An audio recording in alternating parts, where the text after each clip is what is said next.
Hi hello ನಮಸ್ಕಾರ welcome to Sushma world. Friends, ಇವತ್ತು ಪಡವಲಕಾಯಿ ಸಾಂಬಾರು ಮಾಡೋದು ಹೇಗೆ ಅಂತ ನೋಡೋಣ ಬನ್ನಿ. ಪಡವಲಕಾಯಿ ಸಾಂಬಾರಿಗೆ ಬೇಕಾಗಿರುವಂತಹ ಸಾಮಗ್ರಿಗಳು: ಮೊದಲಿಗೆ ಒಂದು ಮಿಕ್ಸಿ ಜಾರ್ ತೊಗೊಳ್ಳಿ, ಅದಕ್ಕೆ ತೆಂಗಿನಕಾಯಿ ತುರಿ ಸ್ವಲ್ಪ ಹಾಕೊಳ್ಳಿ. ಅದಾದ ನಂತರ ಚೆನ್ನಾಗಿ ಹಣ್ಣಾಗಿರುವಂಥ 2 ಟೊಮೊಟೊ, ಸ್ವಲ್ಪ ಕೊತ್ತಂಬರಿ ಸೊಪ್ಪು ಹಾಕ್ಕೊಳ್ಳಿ. ನಂತರ ನೀವು 1.5 ಸ್ಪೂನು ಸಾಂಬಾರು ಪೌಡ್ರು, 1 ಸ್ಪೂನು ಧನಿಯಾ ಪೌಡ್ರ್ ಹಾಕ್ಕೊಂಡು ಸ್ವಲ್ಪ ನೀರು ಹಾಕ್ಕೊಂಡು ನುಣ್ಣಗೆ ರುಬ್ಕೋಬೇಕು. ಫ್ರೆಂಡ್ಸ್, ಈ ಥರ ರುಬ್ಬಿ ನೀವು ಬಟಾಣಿ ಜೊತೆ ಸಾಂಬಾರು ಕೂಡ ಮಾಡ್ಬೋದು. ಇಲ್ಲ ಅಂದರೆ ಬೇಳೆ ಮತ್ತು ಪಡವಲಕಾಯಿನ ಬೇಯಿಸ್ಕೊಂಡು ಬಸ್ಕೊಂಡು ನೀವು ಸಾಂಬಾರು ಕೂಡ ಮಾಡ್ಬೋದು. ನೋಡಿ, ಇವಾಗ ಸಾಂಬಾರು ಪೌಡ್ರು ಮತ್ತು ಧನಿಯಾ ಪೌಡ್ರ್ ಹಾಕ್ಕೊಂಡು ನಾನು ನೀರು ಹಾಕ್ಕೊಂಡು ಸ್ವಲ್ಪ ನುಣ್ಣಗೆ ಪೇಸ್ಟ್ ಮಾಡ್ಕೊತೀನಿ. ಫ್ರೆಂಡ್ಸ್, ಇದುವರೆಗೂ ಯಾರು ನನ್ನ ಚಾನಲ್ನ ಸಬ್ಸ್ಕ್ರೈಬ್ ಮಾಡದೆ ನೋಡ್ತಾ ಇದ್ದೀರೋ ಪ್ಲೀಸ್ ಸಬ್ಸ್ಕ್ರೈಬ್ ಮಾಡ್ಕೊಳ್ಳಿ. ಫ್ರೆಂಡ್ಸ್, ಇವಾಗ ಮಸಾಲೆ ರೆಡಿಯಾಗಿದೆ ನೋಡಿ.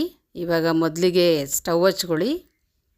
ಸ್ಟವ್ ಹಚ್ಕೊಂಡ ನಂತರ ನೀವು ಒಂದು ಕುಕ್ಕರ್ ಇಟ್ಕೊಳ್ಳಿ. ಕುಕ್ಕರ್ ತಳ ಕಾಯ್ದ ಮೇಲೆ 1-2 ಸ್ಪೂನ್ ಆಯಿಲ್ ಹಾಕ್ಕೊಳ್ಳಿ. ಆಯಿಲ್ ಕಾಯ್ತಾ ಇದೆ ನೋಡಿ. ಆಯಿಲ್ ಕಾಯ್ದ ನಂತರ ಸ್ವಲ್ಪ ಸಾಸಿವೆ ಹಾಕ್ಕೊಳ್ಳಿ. ಸಾಸಿವೆ ಸಿಡಿಲಿ. ಸಾಸಿವೆ ಸಿಡಿದ ನಂತರ ಕರಿಬೇವಿನ ಸೊಪ್ಪು ಹಾಕ್ಕೊಳ್ಳಿ. ನಂತರ ಈರುಳ್ಳಿ ಬೆಳ್ಳುಳ್ಳಿ ಹಾಕ್ಕೊಂಡು ಚೆನ್ನಾಗಿ ಫ್ರೈ ಮಾಡ್ಕೋಬೇಕು. ಚೆನ್ನಾಗಿ ಫ್ರೈ ಮಾಡ್ಕೊಳ್ಳಿ. ನೋಡಿ, ಈ ಥರ ಫ್ರೈ ಆದಮೇಲೆ ನೀವು ಇವಾಗ ರುಬ್ಬಿಟ್ಕೊಂಡಿರೋಂತಹ ಮಸಾಲೆ ಸೇರಿಸ್ಕೊಬೇಕು. ಮಸಾಲೆ ಒಂದು ಕುದಿ ಬಂದ ತಕ್ಷಣ ನಾನಿವಾಗ ಬಟಾಣಿ ಕಾಳನ್ನ ಹಸಿ ಬಟಾಣಿ ಇರಲಿಲ್ಲ, ಹಾಗಾಗಿ ಬಟಾಣಿನ ನೆನೆ ಹಾಕಿ ಒಂದು ವಿಸಿಲ್ ಹೊಡೆಸ್ಕೊಂಡು ನಾನು ಇವಾಗ ಇದಕ್ಕೆ ಈ ಸಾಂಬಾರಿಗೆ ಸೇರಿಸ್ಕೊತಾ ಇದ್ದೀನಿ. ಇದು ಒಂದು ಕುದಿ ಬಂದ ನಂತರ ನೀವು ಚೆನ್ನಾಗಿ ತೊಳೆದಿಟ್ಕೊಂಡಿರುವಂತಹ ಪಡವಲಕಾಯಿನ ಈ ಸಾಂಬಾರಿಗೆ ಸೇರಿಸ್ಕೊಳ್ಳಿ. ಮತ್ತು ಇದೊಂದು ಚೆನ್ನಾಗಿ ಕುದಿ ಬರಲಿ. ನೀಟಾಗಿ ಮಿಕ್ಸ್ ಮಾಡ್ಕೊಳ್ಳಿ. ನೋಡಿ, ಈ ರೀತಿ ಮಿಕ್ಸ್ ಕೊಟ್ಕೊಂಡು ನಿಮಗೆ ಯಾವ ಹಂತಕ್ಕೆ ಗ್ರೇವಿ ಬೇಕು ನೀವು ಇವಾಗ ನೋಡ್ಕೊಬೋದು. ನೋಡಿ, ಚೆನ್ನಾಗಿ ಕುದೀತಿದೆ.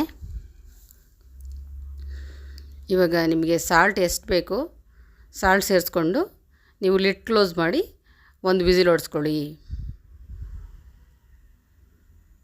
ನೋಡಿ, ಇವಾಗ ಲಿಡ್ ಕ್ಲೋಸ್ ಮಾಡೋಣ, ಒಂದು ವಿಸಿಲ್ ಹೊಡೆಸ್ಕೊಳ್ಳೋಣ. ಇಷ್ಟೇ ಫ್ರೆಂಡ್ಸ್, ಪಡವಲಕಾಯಿ ಸಾಂಬಾರು ಭಾಳ easy.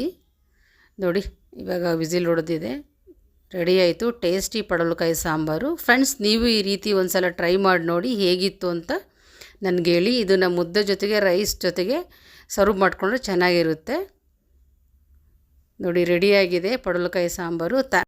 Thank you for watching.